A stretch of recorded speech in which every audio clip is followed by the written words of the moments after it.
Donc le prophète sallallahu alayhi wa sallam il nous dit Talabul ilm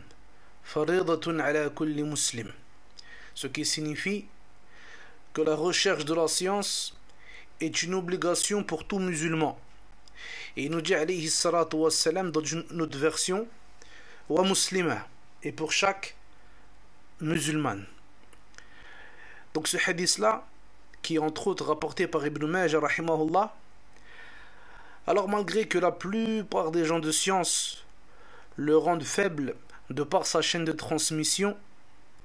eh bien les savants rahmatullahi alayhim nous disent que son sens il est correct, et c'est pour ça que la plupart d'entre eux le mentionnent dans leurs livres. Et Ishaq ibn Rahway rahimahullah, qui est un élève de l'imam Ahmed, il disait la demande de science elle est obligatoire, et même si le khabar la yasih, même si le récit il n'est pas authentique, alors le sens est correct, c'est-à-dire qu'il est obligatoire à la personne d'apprendre ce qui lui est nécessaire pour sa religion, telles que les ablutions, la prière, la zakat et autres que cela. Et le récit est rapporté par Al-Marruzi dans Al-Masail. L'imam Abu Umar ibn Abd al-Barr, il commente la parole de Ishaq ibn Rahway ici. Et il nous dit ce qui est voulu par Ishaq, wallahu a'lam, c'est que même si dans la chaîne de transmission du hadith, il y a des choses à redire et que les savants du hadith ont parlé, et bien cependant ils sont d'accord pour dire que son sens est correct. C'est pour ça que des fois on verra qu'il y a une différence chez les savants entre sihhatul hadith wal amalu bih, le caractère authentique du hadith et le fait d'œuvrer avec. On va trouver certains hadiths authentiques que les pieux prédécesseurs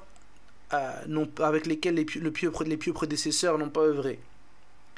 Et on va trouver certains hadiths qui ont de la faiblesse que les savants des pieux prédécesseurs ont pris en compte. Donc là ici on comprend que des fois il y a des subtilités, et que lorsque la personne il veut juger d'un texte, et bien déjà il doit rassembler les textes et il doit voir ce que les grands imams des pieux prédécesseurs ils ont dit à propos de ces textes là, comment ils les ont compris et comment ils ont interagi avec ces textes là. Donc là ici on comprend à travers ce que Ishaq ibn Rahway il nous dit et ce que Ibn Abd al-Barr il commente, que ce qui est obligatoire pour la personne, c'est la chose qui va être obligatoire pour sa religion.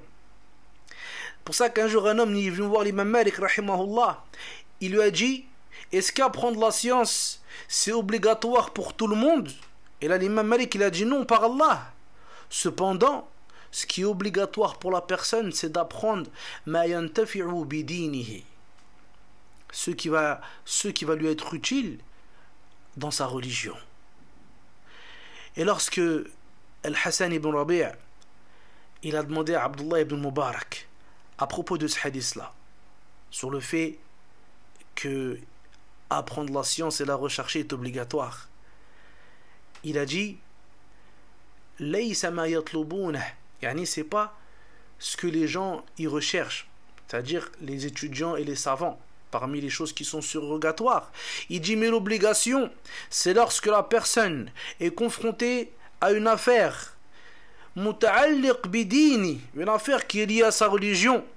alors il lui est obligatoire de demander hatta ya'lama, jusqu'à ce qu'il ait la science concernant cette affaire. Donc c'est ça ici le but de la parole du prophète sallallahu alayhi wa sallam quand il nous dit Talabul ilm faridatun ala kulli muslim, le fait de rechercher la science est une obligation pour tout musulman.